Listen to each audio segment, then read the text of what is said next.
when you find yourself in danger, when you're threatened by a stranger, when it looks like you will take a licking. There is someone waiting who will hurry up and rescue you. Just call for Super Chicken. Fred, if you're afraid, you'll have to overlook it. Besides, you knew the job was dangerous when you took it. He will drink his super sauce and throw the bad guys for a loss, and he will bring them in alive and kicking. There is one thing you should learn when there is no one else to turn to. Call for Super Chicken. Call for Super Chicken. This is the Noodle, one of the world's richest and brainiest criminals. The sound you hear is the Noodle using his noodle to plan another perfect crime. I have it. Another perfect crime. Beastly! You rang, sir? No, as a matter of fact, I called. Sorry, sir. Find me a green cat and a blue vacuum cleaner, Beastly. I'm going to rob a bank. Very good, sir. At 2:30 that afternoon, the Noodle and his butler entered the city bank. All right, Beastly. Let the cat out of the bag. Very good, sir. Good heavens, a green cat! A green cat? Now, there's something you don't see every day. Purple, yes, but green? Everybody was so amazed at seeing a green cat that no one noticed the Noodle sucking up the bank's money with the blue vacuum cleaner. Come, Beastly. Time to go. After you, sir. And looking like any ordinary vacuum cleaner salesman and his butler, the criminals calmly walked out of the bank. Brilliant, sir. Another perfect crime. Not quite, Noodle. It's Super Chicken. And Fred! Please, the help should be seen and not heard. Quite right, sir. Now let's see how you like my super vacuum cleaner. You may have got the money, Super Chicken, but you shan't get me. Light the rocket on my back, Beastly. Very good, sir. He's getting away. Never. Light the rocket under my cape, Fred. I could have sworn I had a rocket back there. Must be in your other cape.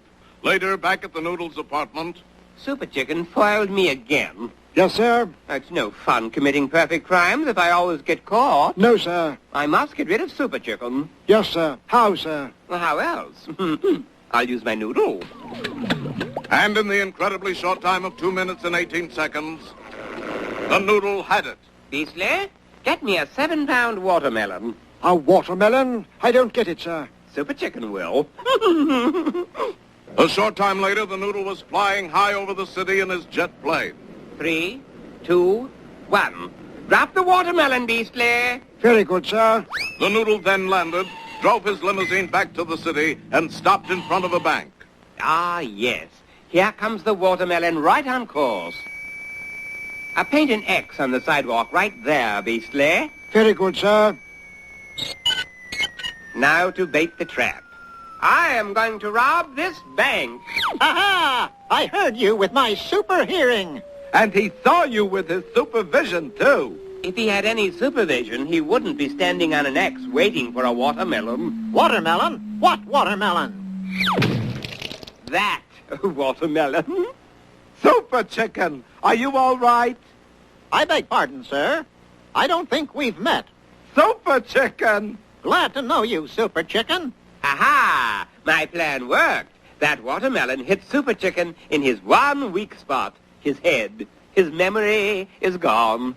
You mean he has anomony?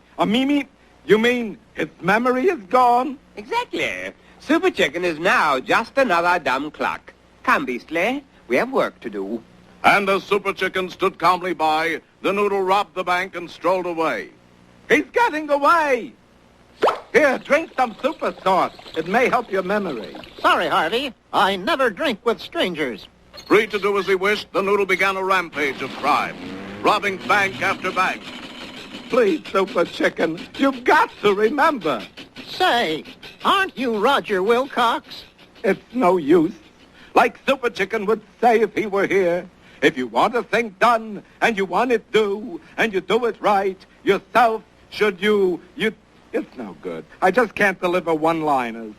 But Fred did drag the befuddled chicken into a nearby phone booth and changed clothes with him. Now for the super sauce. Then I, Super Fred, will catch the Noodle. Ah! The super sauce went to work and quickly transformed Fred into a crumpled heap on the ground. I guess it just doesn't work on lions. Still determined to capture the Noodle, plucky Fred took the fuzzy-minded chicken to the super coop, put it into high gear, and shot it into the air.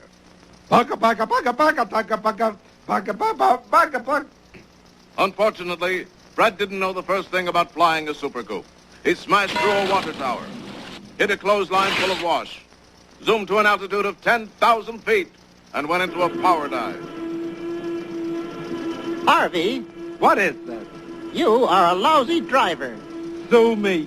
Call it dumb cluck luck if you will, but on the street just below, the Noodle was making a getaway with another truckload of money.